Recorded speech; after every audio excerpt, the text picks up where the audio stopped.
Mic check 1 2. It's the Y2K collector here, just doing a little bit of work in the game room, just trying to clean some things up and kind of create some order here.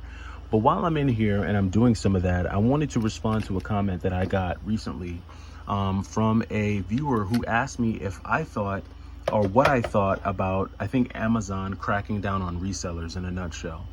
And my take on resellers is that I do not dislike resellers. I don't care what they do. I'm not a reseller.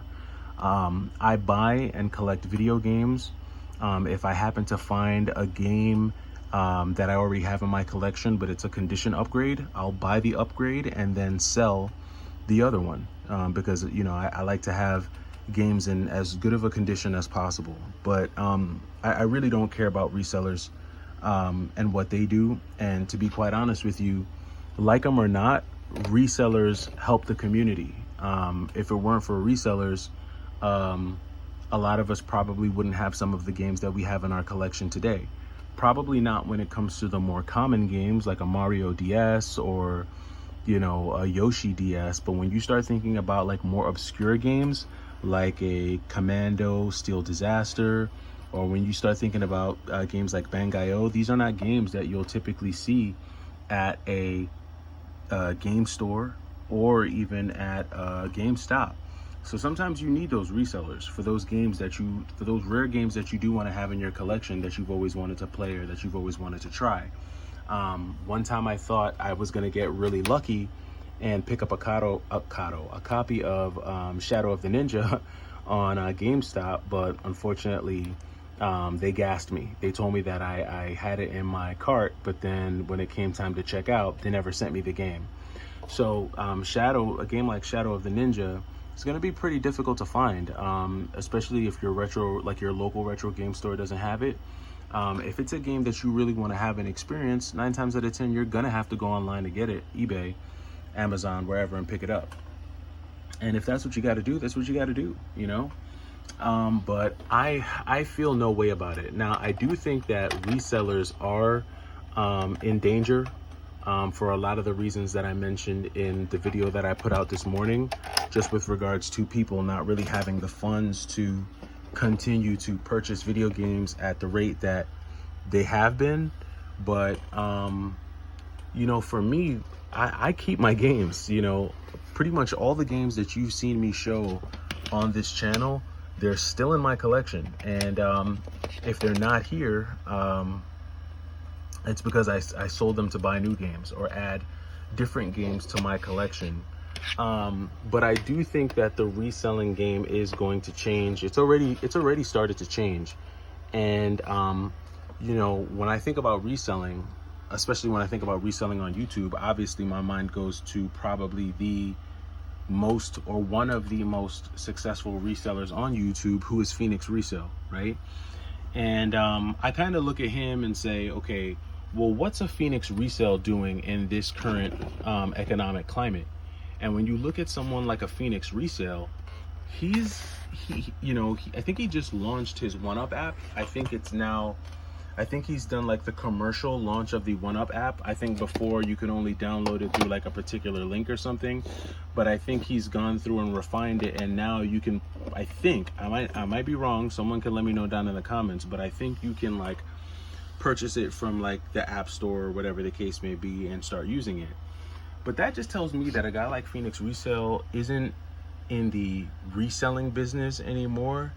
He, to me, is a person who's more in the distribution business, because he set up an app to where everyone who watches him and follows him, they go out, they do the heavy lifting of hunting for these games, finding these games, and then they ship them all to him, and then he just ships them off to Amazon, or he distributes them through whatever channels he gets, and he takes his cut of the profit. And that's a completely different business model from a traditional reseller. On top of that, he's getting revenue from everyone who downloads the app, so that's another stream of revenue.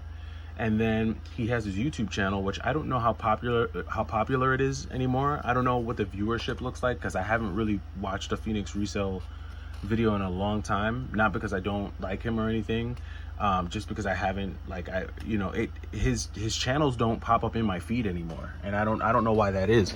I remember I used to jump on YouTube, and as soon as I came on YouTube, you would see a new Phoenix resale video, and I just don't see his videos highlighted for me anymore. So but that's gonna be what that's gonna be. So, but just getting back to the reseller piece, I mean, Phoenix Resale, his business model has changed, and I don't think he's as much into the business of traditional reselling as he is in distribution. Now, the changes to the Amazon marketplace, they will impact someone like a Phoenix Resale, because from what I understand, he's not charging eBay prices for the games that he sells on Amazon. I don't know, and I can't verify that. I've never purchased anything from Phoenix Resale on Amazon, so I don't know if, what he charges for games. I don't know if he applies a 10% markup or a 15% markup or a 20% markup.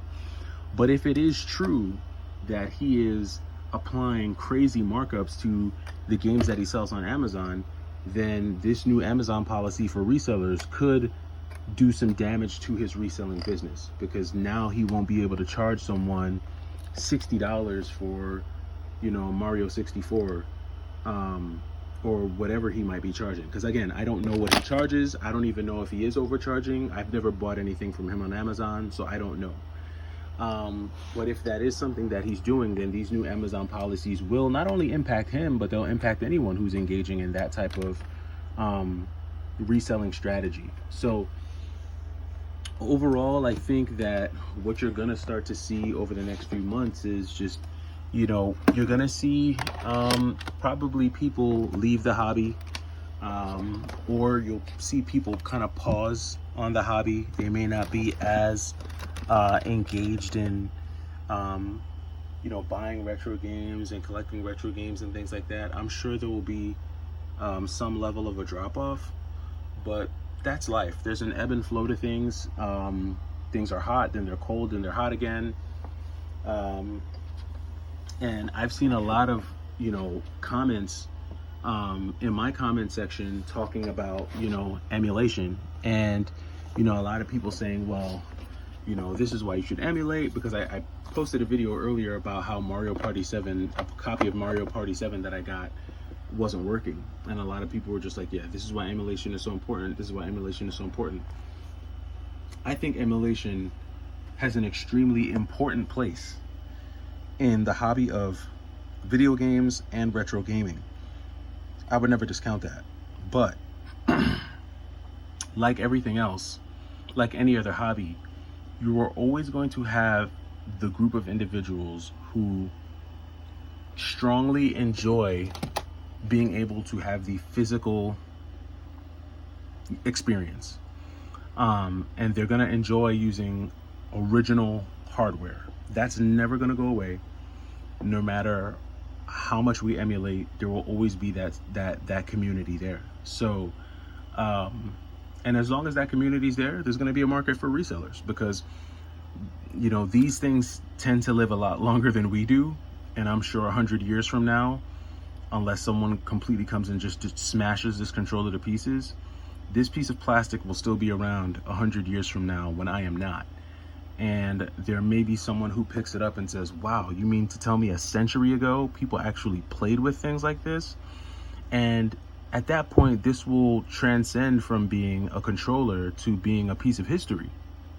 And that's with anything. That's not just with controllers, that's with coins, that's with stamps, that's with bicycles and cars and any physical thing that at one point had value to a particular group. It's just the way things go. So, when it comes to the reselling thing, like I said, I really don't have a ton of opinions on it, because I keep the games that I buy, and I buy the games that I like. So, but in the end, I think it will have an impact on a lot of business models. But hopefully all these changes means that games are more affordable for the buyers, because more than anything else, I am a buyer of video games, and so the cheaper prices can be, the better they are for me. So those are my thoughts. Let me know what you think down in the comments. What do you think the future of resellers are? I'm interested to know what you think. It's the Y2K Collector. Take it easy.